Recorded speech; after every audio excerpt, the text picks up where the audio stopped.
I'm Brittany Lewis with Forbes Breaking News. On the Senate floor Thursday, Senator Richard Blumenthal called for Russia to be designated as a state sponsor of terrorism. Blumenthal said that this designation would show the world, quote, anybody who deals with Russia is dealing with a terrorist cabal. This comes after Senator Rand Paul blocked a $40 billion Ukraine aid bill. Here's more from the Connecticut Democrat. I want to thank Madam President, my friend and colleague, who has been such a leader of this bipartisan effort, Senator Graham, for the question and for his powerful and passionate remarks just now. And very simply, the reason for this bipartisan initiative to designate Russia a state sponsor of terrorism is because of what the American people and the world have seen day after day after day. Not only this assault on Ukraine, trying to deprive it of its freedom and independence, but also the mass atrocities that its soldiers have committed at the direction, potentially, of Vladimir Putin. Holding women and children hostage when bombs are falling, tying people's hands behind their back and then shooting them in their heads, raping and torturing innocent civilians, making them the targets of warfare in a purposeful and direct way, in a reign of terror, make Russia a state sponsor of terrorism in the same way that Iran and Syria and Cuba have been. And Vladimir Putin should be part of that club. It will give individuals who are victims rights of action, but equally important, impose additional export controls and sanctions and other kinds of measures, and send the world a message. Literally, anybody who deals with Russia is dealing with a terrorist cabal, a terrorist organization that is beyond the pale, that is to be treated as a pariah, and is a member of a club that no one should want to be a part of.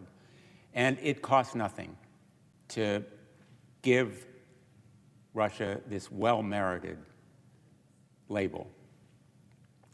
Now, it also works very much in the favor of not only Ukraine, but American taxpayers and our NATO allies to have the Asset Seizure for Ukraine Reconstruction Act, a bipartisan initiative that will enable not only seizure, but also sale of Russian oligarch assets as a part of this package. I'm disappointed that it wasn't included, but I'm very optimistic that we will move forward, because people have seen on their TVs day after day the seizure of the super yachts. We've seen those pictures, the mansions, the jets, the fine art, other ill-gotten gains. They have bought these items with money they've stolen from the people of Russia and elsewhere around the world. Those ill-gotten gains are sometimes in bank accounts that can be seized. And they should be used for Ukraine's defense against this invasion and for reconstruction of Ukraine. Their use should be humanitarian and reconstruction efforts, as well as the ongoing fight. Their resources that Putin has, in effect, enabled his oligarchs to take in this kleptocracy known as the Russian regime. And we should be cracking down on those beneficiaries of ill-gotten gains and enablers of Putin's cruel and kleptocratic regime.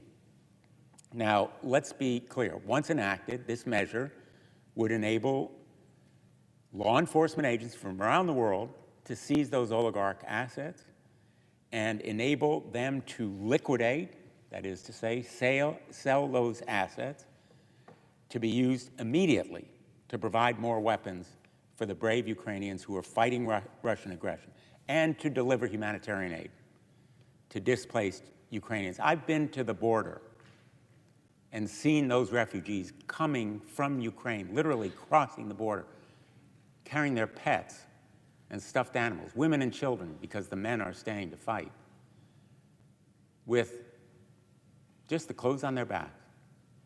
They need help.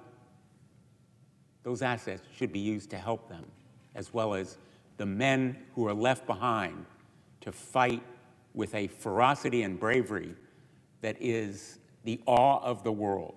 Literally, our own military has said how deeply impressed they are with the fierceness and courage of Ukrainians who are pushing back, not only from around Kyiv, but now in the Donbass, Luhansk and Donetsk.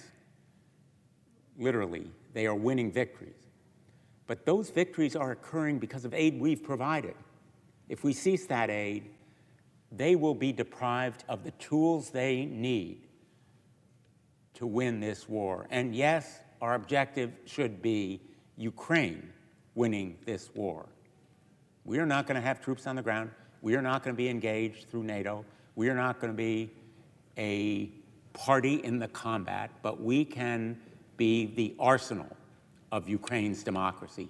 We can step up and stand up for democracy. Now, my colleague has made the point very well that history teaches about bullies. They're stopped or they will continue. That is a lesson throughout history, whether it's World War II or any of the other conflicts where aggression has been stymied and halted. Vladimir Putin is a thug. He's a KGB operative. He understands only one thing: force, economic force, military force, and that force needs to be brought to bear before he moves against countries that are at risk. What does it mean that Finland wants to join NATO? What does it mean that Sweden is talking about joining NATO? They see the threat. They need that protection. They know they can't do it alone. They know that Putin will pick them off if we do not stand together. As Benjamin Franklin said at the time of our revolution, we will hang together or we will hang alone. And that has to be the mantra that we take to our allies and to the American people. One last point. We need to bring together this body and our Congress in the bipartisan way that the three of us are doing today. This issue is way above partisan politics in its importance to our future as a nation. The American people understandably are focused on inflation, which is a serious challenge. They are fatigued and tired of COVID, which is not only irksome but threatening. Our job is to make them aware of the threat that is posed by Putin's Russia.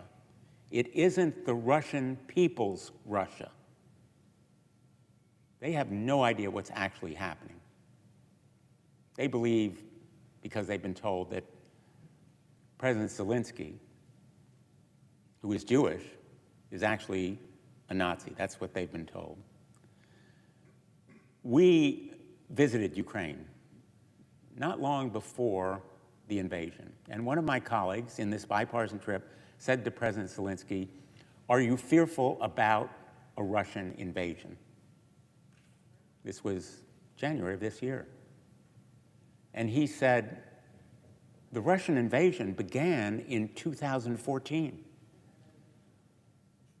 The Russian invasion has been ongoing and has killed 14,000 of our people. this latest threat of an assault on Ukraine is just another phase of the same war. And the Ukrainian people have fought on behalf of democracy for these years, and they have lost blood and lives and treasure. And we have an obligation to stand strong for our democracy at this moment. We have an opportunity and an obligation.